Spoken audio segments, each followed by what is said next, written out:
as well as producing 17 million ounces of gold. The feasibility study projects robust margins and returns. The project is estimated,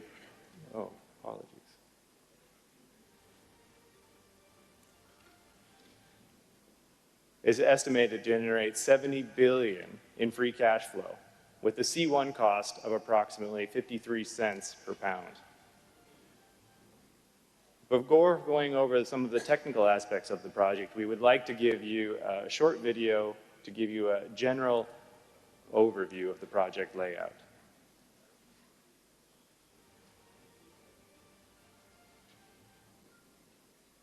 Let's see if we can get the video.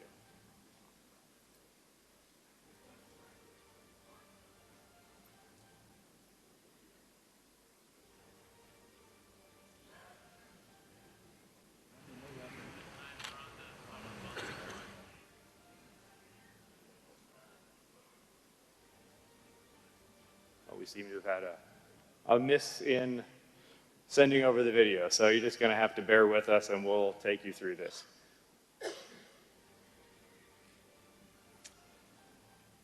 At Barrick, we believe that a strong understanding of the ore body is a foundation for a strong project. We have taken a first principles approach in developing our ore body knowledge to support the project. We have completed detailed reviews of the historical data, ensuring that it meets industry best practices. The historical work was all done to best practices of the time and has been confirmed through recent test work. There are approximately 286 kilometers of historical drilling to define this resource. As part of the feasibility study, we have added 19 kilometers of geotechnical drilling and 3 kilometers of geometallurgical drilling. All recent drilling was accompanied by detailed geological and geotechnical logging, downhole surveying, and appropriate geochemical assay suites for a deposit of this style. In addition, we have completed high-resolution core scanning of key sections of the ore body using the extensive library of core available to us.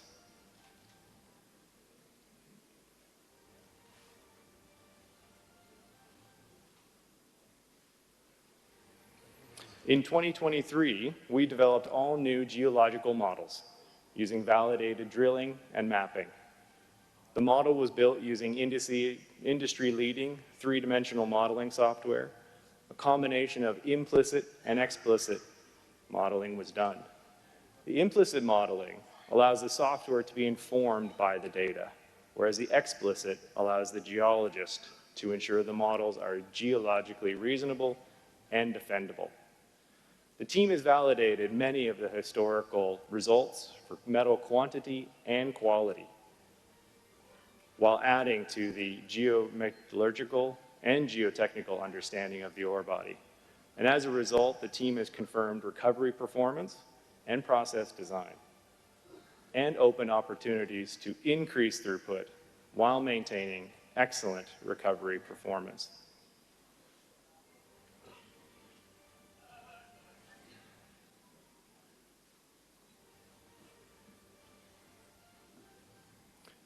Since 2022, the team has added to the extensive geophysical surveys done in the area, conducting satellite scans of the lease and conducting state-of-the-art, near real-time ambient noise tomography surveys, a first of its kind in the region. Through the combination of these data sets and a review of historical data, a comprehensive exploration strategy has been developed and is currently being executed to unlock the upside potential of the area.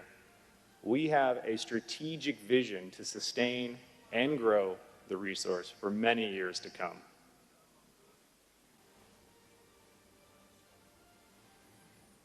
The mine plan was developed using up-to-date international standards with a focus on safety and productivity, updated inputs, modern strategic and tactical planning software, and multidisciplinary teams were used to maximize the value of the resource for the shareholders. Reko has been designed as a large-scale, open-pit mine using conventional drill and blast methodologies. The mining will occur in two main areas, the Western Porphyries,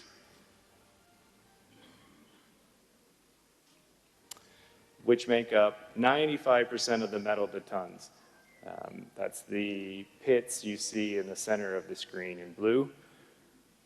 And Tangeal, a small and enriched supergene deposit east of the Western Porphyries.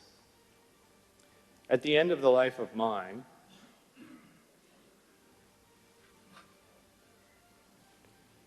the Western Porphyry pit will be approximately 4.5 kilometers from north to south, 2.5 kilometers wide, and will be one of the deepest open pits globally at 840 meters.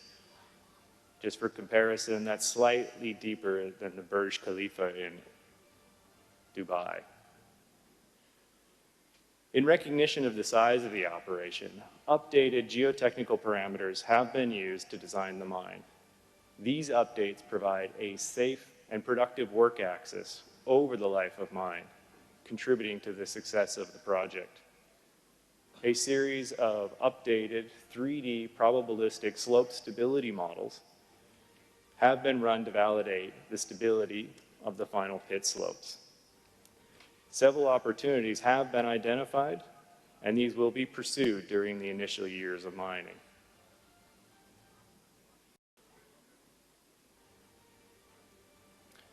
A comprehensive monitoring and safety management strategy has been developed to ensure that our people and the resource are safe while operating, and to provide the knowledge necessary to continue adding value to the project.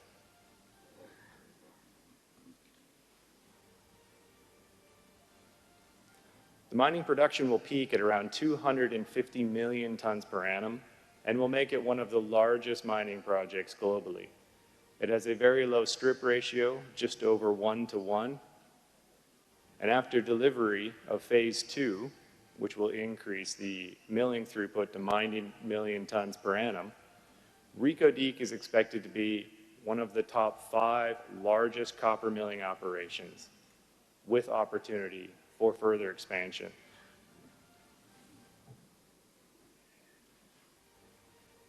After evaluating multiple options and scenarios, we have selected an ultra-class fleet of 360-ton haul trucks and associated mining equipment. The mining equipment was selected based on industry-proven equipment while being positioned to keep pace with future technology, including automation and electrification. Each mining system is proven in the Barrick portfolio or proven in comparable operations globally.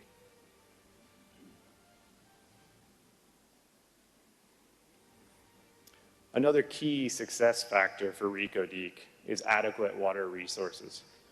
Water for the phase 1 and phase 2 of the Reko project will be sourced from a sedimentary groundwater system located 70 kilometers northwest of the mining area. Water in this system is saline and challenging to access. Therefore, it is not suitable for most uses without significant treatment or abstraction infrastructure. Barrick has patented technology to enable this water to be used in the recovery process without compromising performance. The water source was selected after detailed social and environmental assessments and hydrogeological investigations. The latest in groundwater modeling approaches have been used to determine the system's ability to provide for the life of the mine of the project. A combination of physical and remote sensing techniques have been used to extend beyond the borders of the study area. With this, the technological and economic challenges of utilizing this water have been addressed for the project. The groundwater system is capable of enabling, developing, and sustaining this operation which is expected to add significantly to the socio-economic advancements within the region and country. Looking to the future and the growth potential in the region, additional studies are being undertaken to investigate supplementary water sources, including the Moshkal Basin and potential for desal. These options will continue to be studied throughout the life of the project and are expected to play a role as Barrick works to extend the life of the project through resource conversion and advancement of exploration. The approach of the project has been to validate and update the knowledge of the ore body, which we have achieved. We have used best practices and appropriate technology to provide a robust platform for mining and for engineering. We have a focus on resource stewardship, safety, and sustainability throughout the process. Each step has been taken to ensure the project can be successfully developed and remain competitive, allowing it to take advantage of emerging technology and ensure years of value for our shareholders in the community and globally. With that, I would like to turn it over to my colleague Daniel, who will take you through some of the processing and other infrastructure.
Okay, maybe I'm going to start while they sort out the IT. So good morning, ladies and gentlemen. My name is Daniel Dell. I'm the engineering manager for Reko Diq. It's a privilege to speak to you today about the Reko Diq project, a cornerstone of what promises to be one of the most significant copper and gold projects globally. My colleague Russell has already touched on the potential of the Reko Diq resource. Therefore, I would like to use this opportunity to highlight the processing of such and the infrastructure that we will develop to extract this resource.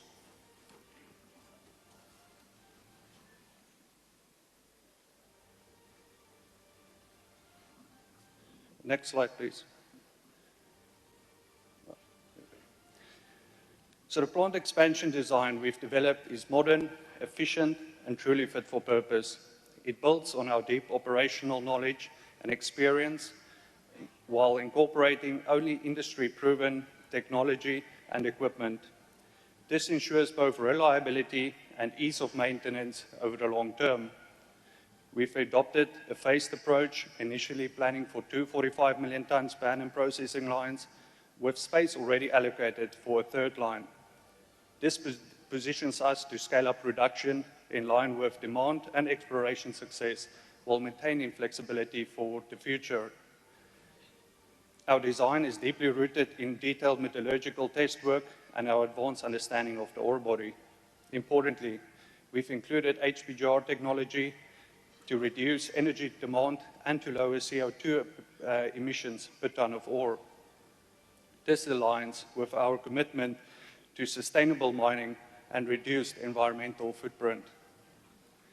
Water efficiency is also a major focus. The processing plant has been carefully optimized for water usage, and we've preserved real estate within the plant layout for potential integration of coarse particle flotation as this emerging technology matures. Next slide, please.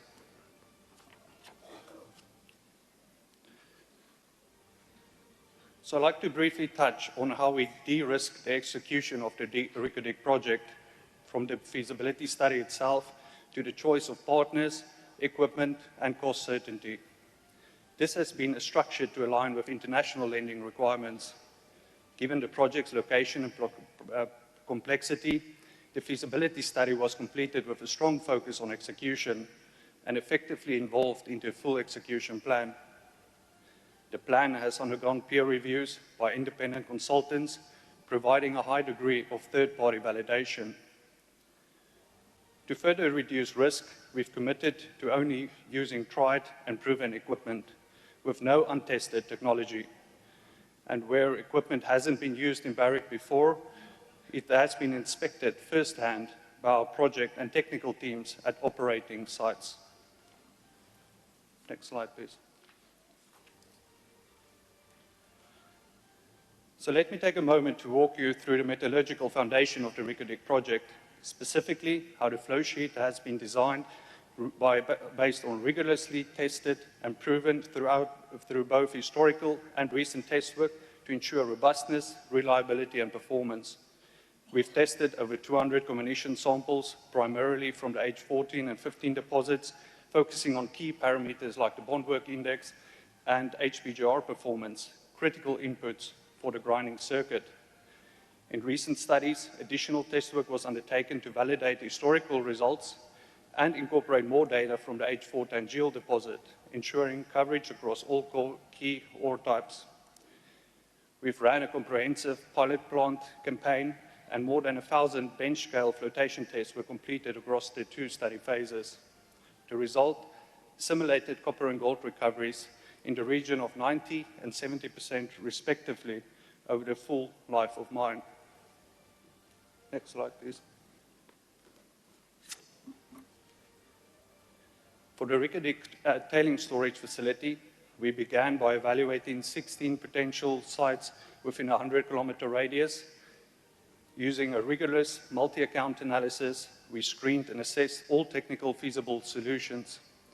Site 0E, located just 6 kilometers from the process plant, emerged as the preferred site due to its proximity, suitability for thickened tails, and overall environmental footprint. From there, we've developed a tailings storage design that complies with international guidelines, Barrick standards, and tailored to the Reko Diq conditions.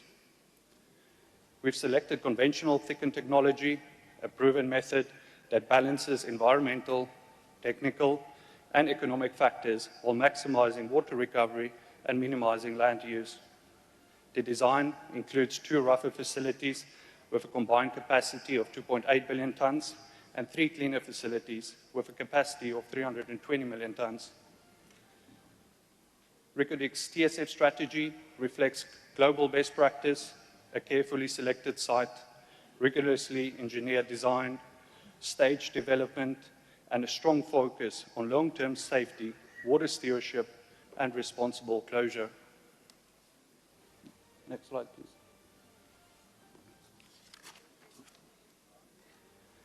For power, we're developing a hybrid microgrid power solution for the Reko Diq project that meets immediate needs of the operation while laying the foundation for more sustainable energy future.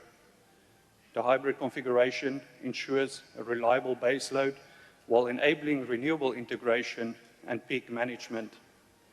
Looking further ahead, from year 15 onward, we plan to connect to the national and regional grid, in line with Pakistan's 2034 indicative generation capacity plan. This grid connection enables us to ramp up the renewable penetration from around 20% initially to as much as 70%, significantly decarbonizing the operation over time. It's important to note that Balochistan has exceptional renewable potential, especially solar, making it an ideal setting for an energy transition that benefits both the project and the region. We also draw confidence from comparable projects within Barrick, such as Nevada Gold Mines, which operates with over 350 megawatts of capacity, including 200 megawatts of solar and growing, a proven model that mirrors our vision for Reko Diq. Next slide, please.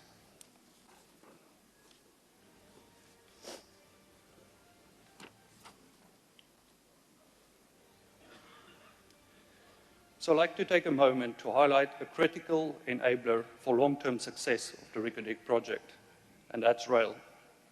Specifically, I'll speak about its potential to unlock economic value, reduce emissions, and connect Reko Diq to the national and global markets. Rail, more than any other logistics mode, offers a seamless, scalable solution for moving bulk materials efficiently and sustainably. For a large-scale operation like Reko Diq, this means lower emissions, reduced dependency on trucking, and significantly improved long-term logistics performance. What makes this opportunity tangible is that existing infrastructure, Pakistan Mainline 3, already passes within 46 kilometers of the project site. With an upgrade to ML3, we can create a direct connection from Reko Diq to Port Qasim, a proposed export route. The linkage would transform the way product moves out of the province, benefiting both the project and the broader economy. It's important to note that ML3 will remain a national asset. Rail, as a logistics mode, is a true common good that supports both Reko Diq and the communities around it. Next slide, please.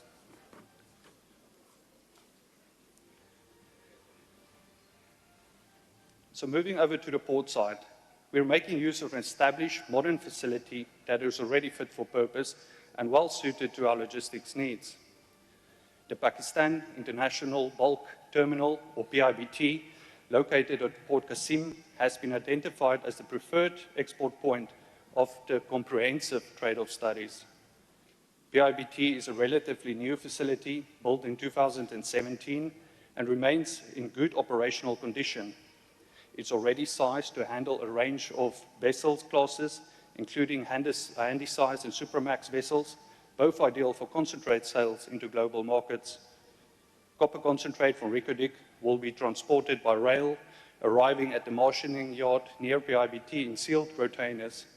From there, it will be unloaded and stored in stacker-fed 30 days capacity stockpile, ready for vessel loading.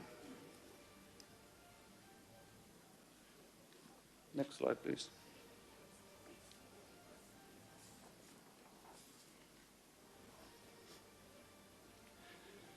So while we've been focused on delivering the feasibility study, we've also been driving a safety awareness culture, including a set of standards and initiatives to keep improving on this important area of our business. You can see this through our safety and design principle throughout the study. It is structured, risk-based approach that embeds safety into the plant and infrastructure design right from the start. Importantly, we included operational teams directly in these reviews, not just to check the boxes, but to identify and mitigate potential risks early on, especially those aligned with Barrick's defined fatal risks. So despite our focus on creating value for stakeholders, we haven't forgotten about the most important aspect of our business, the well-being of our people. Next slide, please. The project has progressed to a bankable feasibility study level, and we are now advancing through detailed engineering and early procurement to maintain momentum towards construction. Our study captured valuable learnings from other Barrick operations, notably Lumwana, allowing us to benefit from proven design commonalities and execution experience. Detailed engineering is underway and will run for 24 months. The deliverables from this work are structured to support phase construction and unlock vendor data, critical for advancing both the power and process plant packages. We've already secured partnerships with leading global suppliers and manufacturers, many with whom are already engaged in country capability development. These agreements are aligned to maximize local investment and training. We've also procured long lead equipment, ensuring alignment between detailed engineering and manufacturing schedules. This is enabling the early award of critical construction contracts. So to wrap it up, in every aspect of the study and design, our focus has been on building a world-class facility and reflects modern best practices, operational efficiency, and long-term sustainability, while creating lasting value for all stakeholders. Thank you.